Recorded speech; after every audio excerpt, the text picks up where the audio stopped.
आप सही भक्तों को राधे राधे। तो आज हम सही भक्तों के लिए इस वीडियो के माध्यम से, इस चैनल के माध्यम से बंधी हुई शक्तियों को खोलने का एक महाउपाय आपको बताएंगे। आप सभी ने देखा होगा, आप जब आपके जीवन में बार बार समस्याएं, बाधाएं आ रही, अनहोनी घटनाएं घटित होने लगती हैं, रोग बीमारी दूर होने नहीं लगती, कर्जे से आप परेशान रहते हैं, कारोबार व्यापार नहीं चलता है, तो आप भगत सियानों के चक्कर काटना प्रारंभ कर देते हैं। तो भगत सियान आपसे क्या कहते हैं कि आपके कारोबार क्षेत्र को बांध दिया है, आपको बांध दिया है, आपके घर को बांध दिया है, आपके पितरों को बांध दिया है, आपकी दैविक शक्तियों को बांध दिया है। इसी वजह से बार बार आपके जीवन में समस्याएं, बाधाएं आ रही हैं।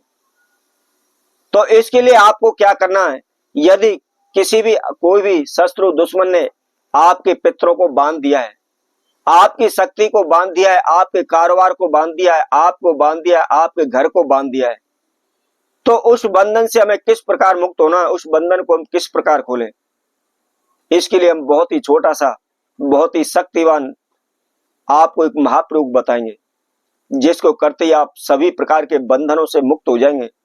आपकी दैविक शक्ति तुरंत खुल जाएंगी, आपकी पितृ शक्ति तुरंत खुल जाएंगी। आपके जीवन में जो भी समस्याएं, बाधाएं आ रही हैं, पितृदेव के आशीर्वाद से, दैविक शक्तियों के आशीर्वाद से सभी प्रकार की समस्याओं का अंत हो जाएगा। तो इस प्रयोग को कैसे करना है, किस समय पर करना है, क्या इसकी विधि है, इसकी जानकारी के लिए इस वीडियो को आप संपूर्ण सुने, आखिर तक आप हमारे साथ जुड़े रहें। और इसके साथ साथ जिस किसी भक्तजन ने हमारे चैनल को सब्सक्राइब नहीं किया है, सर्वप्रथम वह सब्सक्राइब करें, लाइक करें, कमेंट बॉक्स में जाकर के राधे राधे अवश्य लिखें।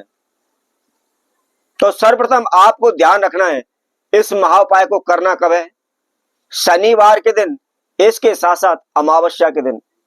आप शनिवार की रात्रि में भी इस महाप्रयोग को कर सकते हैं, उसके साथ साथ अमावस्या की रात्रि में भी इस महाप्रयोग को कर सकते हैं। जब आपकी इच्छा हो, इन दोनों समयों पर आप किसी भी समय पर, किसी भी दिन कर सकते हैं। क्या करना है, सर्वप्रथम आपने कोई भी एक मिट्टी का छोटा सा एक कलश लेना है। ज्यादा बड़ा लेने की आवश्यकता नहीं है, छोटा सा ही आपको एक कलश ले लेना है। उसके अंदर क्या करना है, उसकी विधि में आपको आगे बता रहा हूं, तो आपकी समझ में आ जाएगा कि आपको कितना बड़ा कलश लेना है। अब कलश लेकर के आपको क्या करना है, सर्वप्रथम आपको एक काला धागा लेना है, और काला धागा लेकर के आपने उस कलश के मुंह पर बांध देना है। और उसके साथ साथ आप थोड़ा सा काजल लेकर, काजल के द्वारा उस कलश के ऊपर आपने एक स्वास्तिक बना देना है। अब आपको क्या करना है, आपने सर्वप्रथम एक पीला नींबू आपको लेना है। नींबू साफ हो, किसी प्रकार का दाग नींबू के ऊपर ना हो, सड़ा गला ना हो, सूखा ना हो, फ्रेश हो। और एक नींबू लेकर के आपने क्या करना है, उस कलश के अंदर रख लेना है। उसके साथ साथ आपको कंच की 2 हरी चूड़ी लेनी है, लेकिन कंच की हो, प्लास्टिक की ना हो, ये आप ध्यान रखें। और लेकर के आपने उनको भी कलश के अंदर रख लेना है। और इसके साथ साथ आपको 5 सफेद पेड़े लेने हैं। किसी भी हलवाई की दुकान से आप पेड़े ले आए, लेकिन सफेद रंग के हो, ये आप ध्यान रखें। इसके साथ साथ आपने एक शराब का पौवा लेना है। पौवा अर्थात जो छोटा शराब का पैकेट आता है, वह आपको लेना है। अब इसके साथ साथ मैं आप सभी को बता देता हूं, हो सकता है इस वीडियो को सुनकर के कई भक्तजनों के मेरे पास कमेंट्स आए कि गुरुजी, सनातन धर्म में दारू निषिद्ध बताई गई, हम दारू नहीं पीते, हमारे घर में दारू का इस्तेमाल नहीं होता है।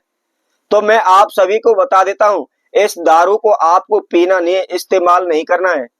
यदि किसी भी समस्या का हम समाधान करना चाहते हैं और उसमें इस प्रयोग को करना चाहते हैं, तो इसमें किसी प्रकार का कोई दोष नहीं होता है। यदि आप बीमार पड़ जाते हैं तो आप दवाइयां इस्तेमाल करते हैं, तो आप सभी जानते होंगे, दवाइयों के अंदर भी अनेकों प्रकार के नशा मिलाए जाते हैं। अफीम जैसे नशा भी दवाइयों के अंदर मिक्स होते हैं।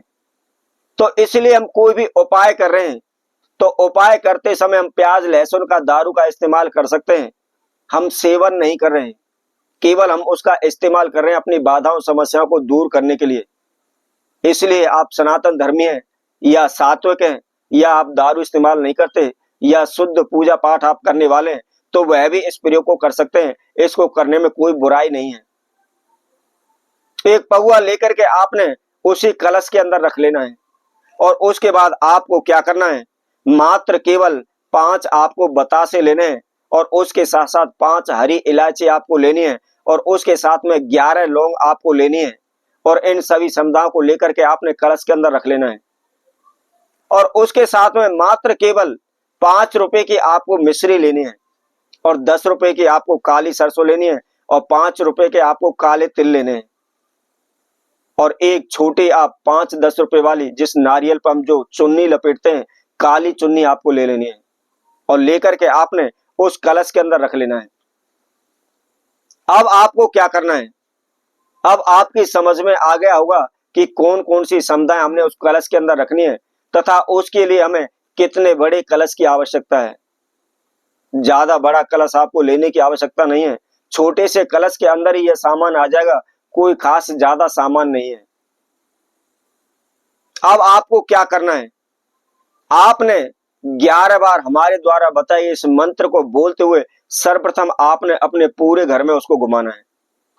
यदि आपकी दुकान को बांध दिया है, कारोबार को बांध दिया है, तो उस कारोबार में उस दुकान के अंदर आप उस पूरे में उस कलश को घुमा लें और उसके बाद 11 बार ही आपको मंत्र का उच्चारण करते हुए आपने ऊपर से उल्टा 7 बार उस कलश को उतारना है।